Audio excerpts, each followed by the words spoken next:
আমাদের বাংলাদেশে কিন্তু আল্লাহ তাআলার অশেষ রহমতে ওয়াজ মাহফিল বলেন, দিনের দাওয়াতি কাজ বলেন, এসব কম হয় না, অনেক বেশি পরিমাণে আছে।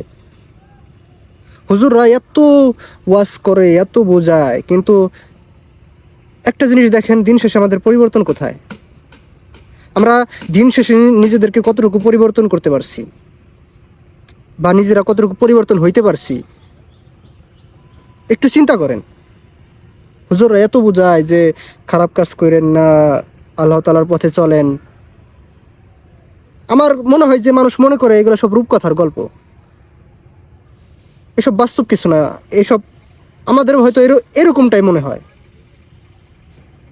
হুজুররা এত মানুষদেরকে বোঝানোর চেষ্টা করে, আমরা সবাই মাহফিলে বসে হাত তুলি, আজকে থেকে 5 ওয়াক্ত নামাজ পড়ব, কিন্তু বাসায় আসার পর আমরা ফজরের নামাজই পড়ি না।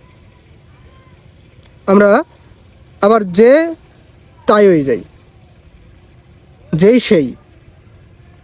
এত ওয়াজ, এত মাহফিল, এত দিনের দাওয়াত কই যায়? কোথায় আমাদের পরিবর্তন?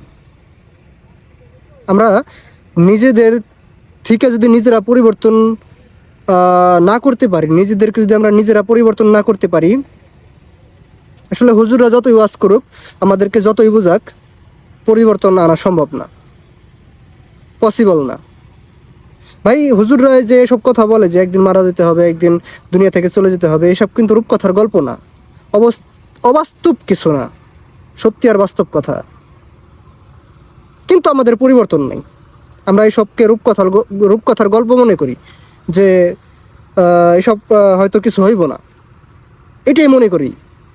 যদি আমরা এটাকে আসলেও গুরুত্ব দিতাম, তাহলে আমাদের দুনিয়াতে চলাফেরা এরকম হইতো না।